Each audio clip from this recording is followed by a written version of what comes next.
bawat isa sa atin, mga Pilipino, ay inaalagaan po ng ating gobyerno.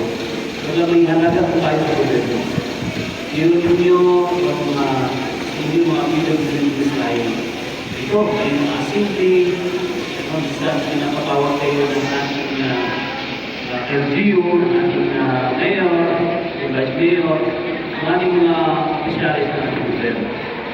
Kasi bawat isa sa atin na nilikha ng ating alaw sa mga kaala ay pinalaga. So ngayon, meron tayong general assembly, no? Organized Municipal Federation of Person with Disability, Women with Disability in the Sultan Kudarat, Maguindano del Norte. So, alhamdulillah, nandito po tayo ngayon. Nakapagtalo po kayo para dito sa ating federation, para sa ating general assembly. Kailangan po kasi kayo na yung bawat isa sa atin, bawat tao, ay mayroon pong right. Meron tayong right. Kaya kailangan po natin gawin yung rights natin. May rights sa ating yung gobyerno, mayroon din tayong rights sa gobyerno. Ganun po yun. Vice versa. So, yung ating mayor, dati ako sa city, actually, nag-confront siya dito. Hindi ibig sabihin na wala siya, ay hindi siya sang-ayon sa ating General Assembly. Actually, before siya mag-alis, papunta sa Umrah sa Saudi Arabia, sa Makkah, ay in-approve niya ito at i-confirm niya na darating siya. Kasama siya natin. Pero, kasama natin siya. Pero dahil po sa mga importanteng bagay na hindi niya mag-iwan, no? Kasi nandiyan na po sa Manila. Kaya, dito na po yung schedule. Hindi natin pinili-schedule kasi alam naman dito po tayo at nandiyan na inform kayo lahat. So, yun ang kanyang instruction na ituloy na ito ay wala. At nandito na po tayo, kasi mga live nandito po tayo na live po inaatasa. No? Pag wala siya, kaya sa mga labas ng ating munisipyo. So, may mga invitasyon, mga live agencies, may mga PPUC, may mga anniversary ng PNP, OR, ang 6ID, Armed Forces, at iba pang mga ayusya ng ating gobyerno. Ay pag wala po ang ating mayor, ating po tayo inuutusan. No? Tayo naman ay sumasalo. Wala naman yung mga kautusan. Tayo kasi yung never refuse, never complain, never decline. Always ubi. Ubi-ubi lang po tayo. Ubi-kapok lang po. Lahat po ng utos po sa atin, kung kaya natin bilang human being, ay pinapaniwalaan po natin at pinagawa po natin. So ngayon, nandito po tayo, hindi po kayo nagpapasalamat sa inyo. Sa pamuna po ng ating mayor, dito po ang Rasipi, kasama po ang ating vice mayor. Siya po yung presidente ng mga vice mayor sa lalawigan ng Maguindano del Norte, kasama ng lungsod ng Cotabato, ang ating dati si Mr. Lawrence Tura. Yung idol ng bayan, support mo tayo walang droga. Yan po ang slogan ni Dr. Shabib. Mula ng Ski Federation siya. Naging ABC President, naging ex-official provincial board ng Maguindano Province. Return sa mayor. Siya rin yung presidente ng mga mayor. Mayor ay vice mayor. Siya na rin po ang piniling bilang presidente ng mga vice mayor sa lalawigan ng Maguindano del Norte. At Cotabato City. Kaya ganun po kasikat ang ating mga leader. Ganun po ka-trusted ang ating mga leader.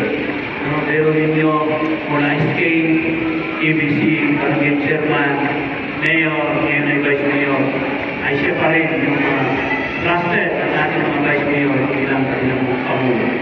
With that, kailangan po natin pangalagaan. Ipakita po natin yung ating pagkakaisa.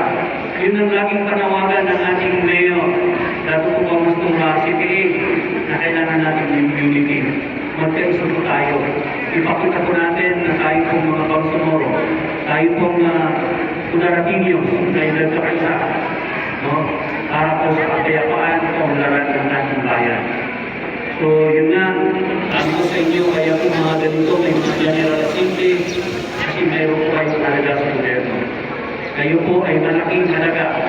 gobyerno ng Sultan Kudarat. Inalagaan po kayo.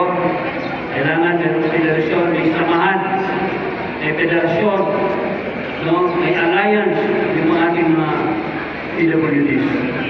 Para po yung right, para po yung gusto ninyo ay magkaroon ng isa. Sino yung maging presidente, ay pwede po makausap yung provincial federation president, Sir Mama. Kung ito parang, kung yun ang pwede ka magiging ng provincia, yes, but norte.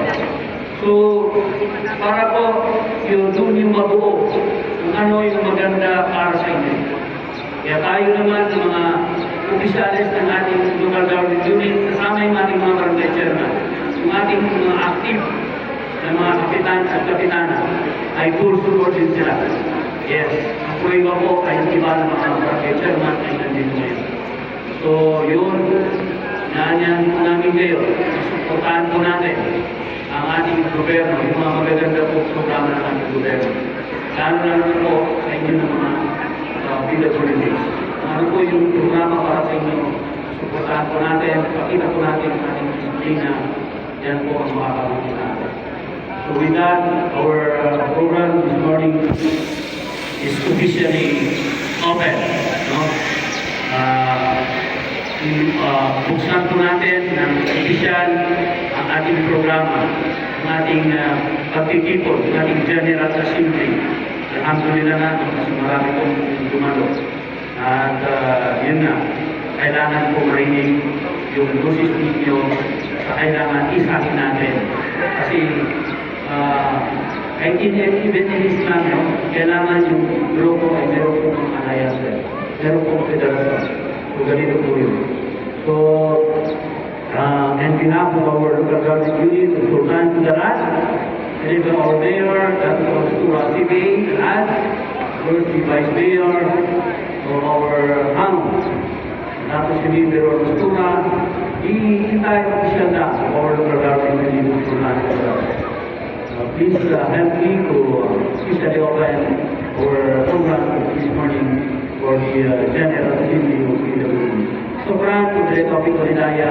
Wassalamualaikum warahmatullahi wabarakatuh. My courtesy and respect the IB and President of the world. Also the Mama Anisha, yung ating starting from the Pampautia, the municipal official labor officer sa ating TV, Ata. Yes, ang ating officer ng ating RSU Sultan Kudarat, Sir Abdul Maula Sulaiman. Actually, pakamunin, dito na rin si Dr. Ram, yung BBC, lang po natin din kung ano ang team. Yung representative ni Sir Mama at may advance practice siya kasi hindi ko mamaya dito yung Sir Mama, pero hindi daw. Yung ating mga vokal, si Ma'am Jema at si Ma'am Sara, sa inyo, mga PWD, no? Assalamualaikum warahmatullahi